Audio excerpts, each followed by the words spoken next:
Kelahiran Kristus di dalam dunia ini bukan sekedar sebuah kelahiran biasa, tapi kelahiran yang tidak biasa.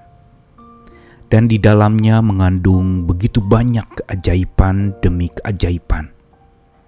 Pertama, keajaiban di dalam karakteristik kelahirannya, yaitu melalui seorang anak darah, perempuan yang mengandung.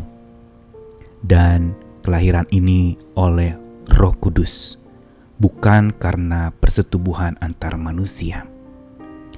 Keajaiban kelahiran Kristus juga adalah memberitahu kepada kita bahwa yang lahir ini bukan sembarang manusia biasa, tapi dia adalah Allah yang menjadi manusia.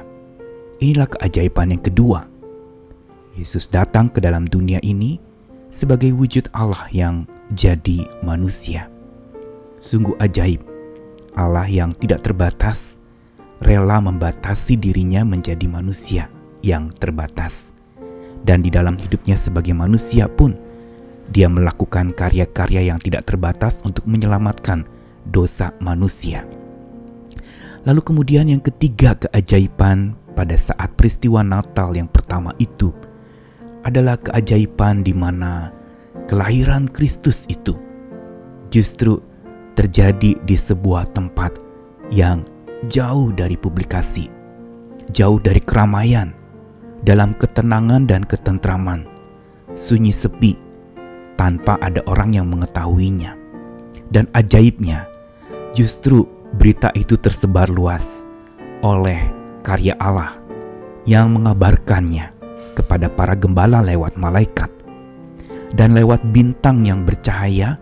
Di kemudian hari juga ada orang-orang Majus dari timur yang datang menghampiri Yesus yang pada waktu itu sudah bukan bayi lagi. Dan ini semua mau memberitahu kepada kita betapa ajaibnya kelahiran Kristus Yesus yang dirayakan di dalam Natal ini. Namun, sudahkah kita sungguh menyelami akan kelahiran yang ajaib itu? Karena dengan kita menyelami kelahirannya, kita dapat mengalami kehadirannya. Ajaibnya kelahiran Kristus bukan saja dalam karakteristik peristiwa kelahirannya saja, tetapi juga ajaib di dalam dampaknya kepada dunia ini. Saya Nikolas Kurniawan menemani lagi di dalam Sabda Tuhan hari ini di dalam edisi khusus Renungan Sapa hari ini tentang Natal. Saya bacakan dari Matius 1 ayat 19 sampai 25. Karena Yusuf suaminya seorang yang tulus hati dan tidak mau mencemarkan nama istrinya di muka umum, ia bermaksud menceraikannya dengan diam-diam. Tapi ketika ia mempertimbangkan maksud itu, malaikat Tuhan nampak kepadanya dalam mimpi dan berkata, "Yusuf anak Daud, janganlah engkau takut mengambil Maria sebagai istrimu, sebab anak yang di dalam kandungannya adalah dari Roh Kudus. Ia akan melahirkan anak laki-laki dan engkau akan menamakan dia Yesus, karena dialah yang akan menyelamatkan umatnya dari dosa mereka." Hal itu terjadi supaya genaplah yang difirmankan Tuhan oleh Nabi. Sesungguhnya anak darah itu akan mengandung dan melahirkan seorang anak laki-laki, dan mereka akan menamakan dia Immanuel, yang berarti Allah menyertai kita. Sesudah bangun dari tidurnya, Yusuf berbuat seperti yang diperintahkan malaikat Tuhan itu kepadanya. Ia mengambil Maria sebagai istrinya, tetapi tidak bersetubuh dengan dia sampai ia melahirkan anaknya laki-laki, dan Yusuf menamakan dia Yesus. Satu tokoh yang tidak diperhitungkan di dalam peristiwa Natal mula-mula bukan saja Maria sebagai ibunda Yesus, di mana Kristus lahir melaluinya, tetapi juga Yusuf, tunangan Maria, yang pada waktu itu sesungguhnya punya hubungan yang sangat dekat dengan Maria. Dan peristiwa di mana Maria lalu kemudian dikabarkan mengandung dan akan melahirkan, tentunya ini membuat galau hati Yusuf. Dia tentu saja bertanya-tanya, dan dia memikirkan tentang masa depan hubungannya. Dia mungkin ada perasaan menyesal, ada perasaan galau dan bingung bagaimana memutuskan. Bahkan dicatatkan secara diam-diam dia ingin berpisah, bercerai dari Maria, tunangannya itu. Dan tentu saja ini membuat dia makin tambah bingung lagi. Tapi dalam kebingungannya dan dalam ketakutannya menghadapi hari esok untuk hubungan yang dekat dengan Maria, Tuhan datang menampakkan diri kepadanya dalam mimpi. Dan ketika peristiwa di mana Tuhan datang menampakkan dirinya lewat malaikat yang hadir, di situ justru Yusuf mendapatkan sebuah makna kehadiran Tuhan yang dia alami.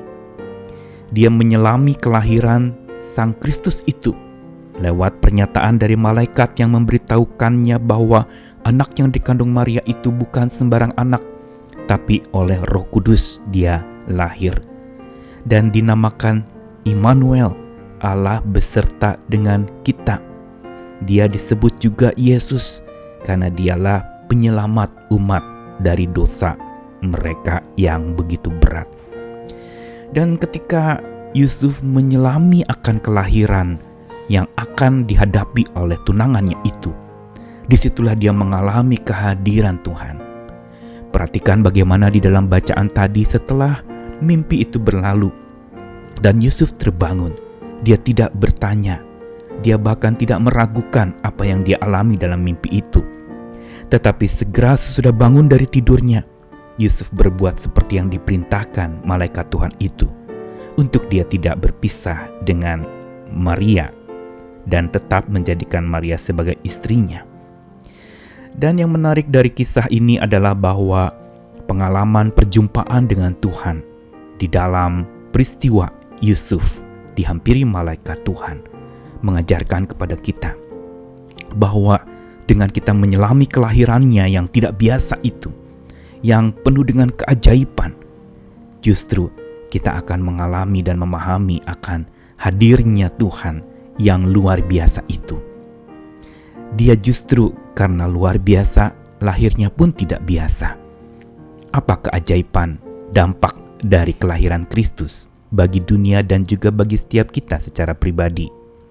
Pertama, keajaibannya adalah meraibkan dosa yang menyesah kita, menghilangkan segala pergumulan dan kesengsaraan penderitaan manusia akibat dosa yang menindih itu. Inilah keajaiban yang kita dapat alami ketika kita menyelami akan kelahirannya. Yang kedua, keajaibannya bagi kita adalah kelahiran Kristus, kehadiran Allah di dunia ini justru mengaribkan yang jauh terpisah menjadi dekat dan tak terpisahkan. Yusuf hampir berpisah dari Maria, tetapi pernyataan Tuhan yang hadir dalam hidupnya membuat dia tetap karib, membuat dia tetap makin dekat dengan Maria, karena Maria mendapat sebuah kehormatan khusus. Untuk melaluinya, ia akan mengandung dan melahirkan Sang Juru Selamat dunia. Dan yang ketiga yang Tuhan sungguh mau nyatakan kepada kita adalah bahwa keajaiban kelahiran Kristus itu, keajaiban kehadirannya itu menertibkan hidup kita agar penuh dengan sembah kepada Tuhan. Sikap Yusuf yang segera bangun dari tidur dan berbuat seperti yang diperintahkan Tuhan kepadanya, ini merupakan sebuah penyembahan yang murni. Bukan ibadah sekedar berdoa dan sembahyang, membaca firman Tuhan dan ada di gedung ibadah. Tetapi Yusuf telah melakukan kehidupan yang sungguh penuh dengan sembah kepada Allahnya. Karenanya sembah itu dinyatakan lewat tindakan dia berbuat seperti yang diperintahkan malaikat Tuhan kepadanya. Dan inilah sebenarnya keajaiban Natal. Karena itu di Natal hari ini selamilah kelahirannya agar kita bisa mengalami kehadirannya. Dunia sedang bergejolak, tetapi Tuhan bertolak menghampiri, mau membenahi hidup kita, membenahi bumi ini, membenahi hati dan jiwa kita, agar kita tetap hidup dalam hadirat-Nya, tetap mengalami kehadirannya yang memberikan ketentraman, yang membuat dosa kita raib, yang membuat keterpisahan itu justru dikaribkan oleh kasih Tuhan, dan membuat hidup penuh sembah itu bisa tertib terjadi di dalam hidup kita. Selamat Natal, Tuhan mengasihi kita semua. Amin.